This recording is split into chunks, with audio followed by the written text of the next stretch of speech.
Welcome back to Good Morning Enablement. I'm Roger Jennings, here with Matt Santa Cruz. We know a lot of you out there are starting to plan your sales kickoffs, quarterly business reviews, or other big corporate events for the coming year. Today, we're talking about things that can and often do go wrong at these events and how to mitigate that risk. Absolutely. We've been involved in countless events. And one thing that always seems to be a struggle, no matter how much you plan, is getting the executive keynotes locked down. That is a classic problem. Executives are busy closing out the year, and their presentations are usually the day one keynote, the most critical part. Exactly. It's going to happen every time. So you just have to be in risk mitigation mode. The biggest challenge is that executives are often waiting for final numbers from the previous year, which makes drafting content and graphics a little bit late. Absolutely. So, what's your top advice for managing that critical timeline, Matt? Well, you got to get ahead of it to fit in as many planning meetings as you can really early. Think October, even September, before the year end push begins and before the holidays. Then schedule meetings again in January when they get back from the holidays and get their brain back into business mode just before the SKOs, which are usually in the early part of the year. When November and December hit, thinking about the holidays, but they're also thinking about closing revenue, and your slides are honestly not a priority. Um, Yes. Yeah, so you're buying up time up front, hitting it again right after the holidays. yes, that's right. Even with all the planning, you'll likely turn up on site and find that the content is still being built while the plane is flying. So making changes in their hotel room the night before and during rehearsals, that's the world we live in. And, don't stress it, just be prepared. Yeah, I don't think we've ever worked on an event where that has not happened. So definitely it would be the outlier if it was done. Now, once you're on site, Matt, how do you prepare for that level of change? Well, you need to have a presentation designer on site or someone who knows the slideware tool that you're using for all of your slides, and get ready to work during rehearsals. That first rehearsal you must schedule, and is often the very first time they'll actually see and review the content on a big screen, and they'll start tweaking it, changing, and even recreating slides and slide order. So have the crew ready in the main stage to support those last minute changes. Someone who could track and verify the changes. Sometimes it's often partnership with an internal comms person. So it could be advantageous to even have a room for offline rehearsals even before you get into the main stage. Also, once the crew is in place in the main stage, understand that their schedules and breaks come into play as well. So if you are not quite there during rehearsals, you might need to go into overtime and understand the budgets and overtime costs. Those can really add up if the presenters aren't ready with their content. So just because you may not be able to see them in the cold, dark depths of the backstage, the crew's there to support you. And, they're working diligently to make your event successful. So don't forget them, and don't forget to thank them for their efforts as well. Yeah, one thing I just want to note about that rehearsal, the last live event or in-person event I was at, the team knew the content, so they canceled the rehearsal. And then they showed up, more or less last minute to day one. And they didn't like the lighting. They didn't like the props. They didn't like all sorts of things. So I just want to add into there, it's not only for the content that rehearsal is so important. It's also just to get sign off on the physical location and how everything's going to be looking. Matt, everything you just said, very excellent insight on the keynote content. Now let's talk about the gear and the physical event elements. Matt, going back to your wheelhouse, the visuals and printing, what are the major pitfalls with collateral and large format printing?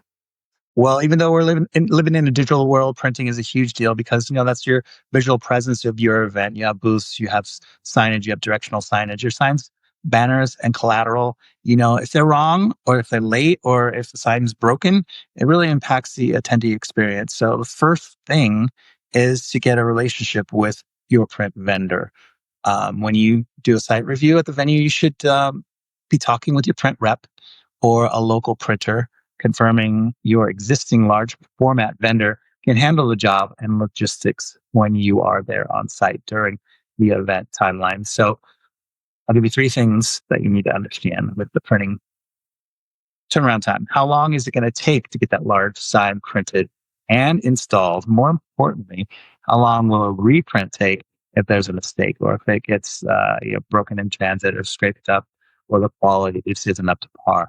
How long will it take to turn around a new sign within that timeline? So, number two, you're going to have on-site needs, so be prepared for ad hoc printing. Even though we live in a digital world and a lot of the event uh, schedules and updates are coming through an app, there will definitely need to be on-site printing. So executives may need to change things last minute. Agenda might tweak a little bit. So you need to have the ability to do small format items. Maybe if there's a room drop or an updated agenda, make sure that you have dedicated desktop printers in adequate ink and good quality paper on hand, almost double of what you would anticipate. Number three, budget. So with some of the last minute printing, you'll probably need to do it, and rush printing will inflate your budget. So make sure you have a contingency line item approved for these inevitable things. Hopefully they won't happen, but chances are something like that will.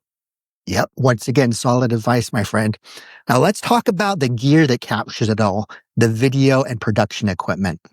You often have multiple studios or breakout sessions running simultaneously, which means you could need 3 times or more the gear your in-house team normally uses.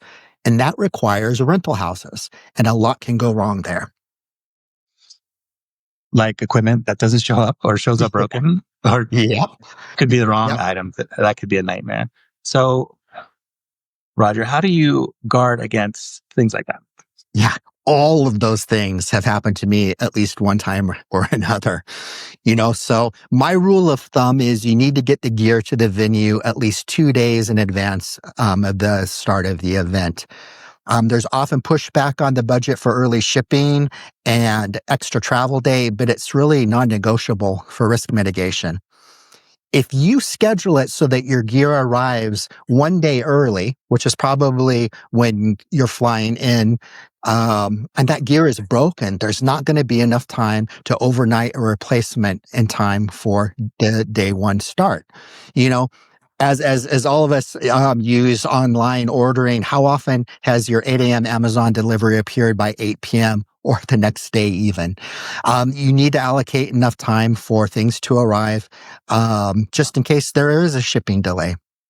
Now, you need to have a dedicated team member to receive the gear, and that's a budget thing. If you need to fly out earlier, that's going to be an extra hotel day. I always ask if there's somebody who I've worked with before who can receive the gear and check it out.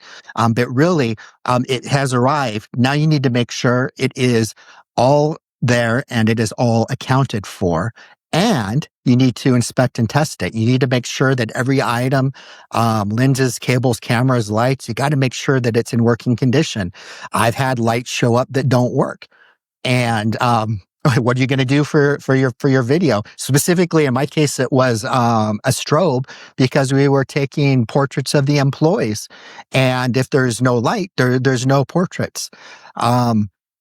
Doing a venue walkthrough, if you get there a little bit early to check out your gear, it also gives you time to do a head start walking around. If you're going to be shooting highlight reels, if you're going to, be looking for person on the street interviews, this is your opportunity to plan camera positions and scope out the shots.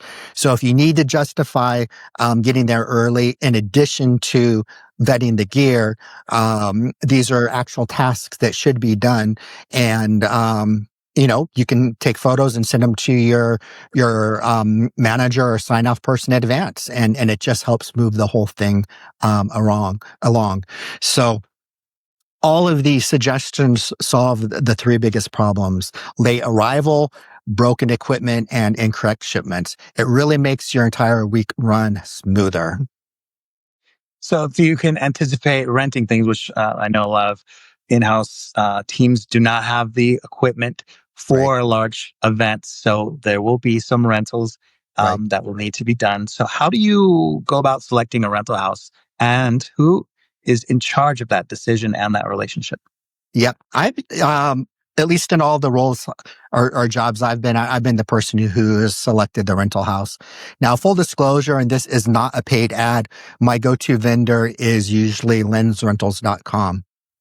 First, what I do is scope out the whole project. I need to know what all the gear I'm going to need is, how many studios, how many locations, how many crews. And then what I like to do is build a low and a high cost estimate. And the high number is usually me budgeting for a little bit longer rental period, or I'm including a few nice to haves that might up level the production. Last year's SKO, we really wish we had a drone to go film, video of the venue outside. See if we can get the budget to do it this time. I always try to incrementally improve all the projects. Now, here's the plot twist, especially for newbies. The vendor is probably going to ask for a certificate of insurance or a COI. Think about it. If you're having them pull 20,000, 30,000, or even 100,000 worth of gear, they're going to want proof that it's insured. Getting that COI can be a huge bureaucratic pain depending on the size of your organization. This means you need to identify this requirement and start the paperwork immediately. The good news, if your company simply can't issue a COI, vendors like Lens Rentals usually offer an alternative. You can buy their in-house insurance for an extra fee. It's an added cost, but it can save your project. And if you need to have that added cost, you need to get it rolled into your budget. Wow, Roger, that's quite a bit of detail that I wasn't expecting. I thought you could just grab a That camera. was a simple question, but surprise, that was a really good question. So much detail. I thought you could just grab a camera, put it in your carry-on, and then start shooting when you're on site. So thank you for all of that info. So there are. Let's try to wrap this up a little bit. There are some things to consider, whether it's the executive keynote, the physical gear, rental gear, the printed collateral, planning, and early delivery are your two best friends. It all applies to SCOs, QBRs, even small events. So it comes down to experience and planning for the worst. The Boy Scout and Girl Scout model is be prepared. So definitely have that in the back of your mind. If you have the option to work with an events company, many of the items that we've discussed will be taken care of by them, and they'll have the experience and knowledge to manage the event smoothly. A lot of the things that we're discussing will be taken care of by the events team. But if you're doing it with an internal team, definitely make notes of what we've discussed and rewatch the sections that pertain to your specific responsibilities. Yeah, exactly. The ultimate takeaway is don't freak out. Stay calm and cool, and you can roll with the punches when they inevitably come. Well said, Roger. Yep. So that's all the time we have for this week. If you have a funny or helpful event experience you'd like to share, drop it in the comments below. Please like, share, and subscribe. Matt, thanks so much. This was a fun conversation, brought back lots of memories. Lots of good Absolutely. and So stressful ones. much. Bye, everybody. Thank you, Roger. Thanks for all of your knowledge and experience in this. I hope that the viewers will get some of the benefits of your years of experience and some mistakes that you've made that they don't have to make. Yep. Yep. Yeah. Everyone, if you have a question for Matt or myself, put it in the comments and we'll respond best we can. Thanks, everyone. Thank you.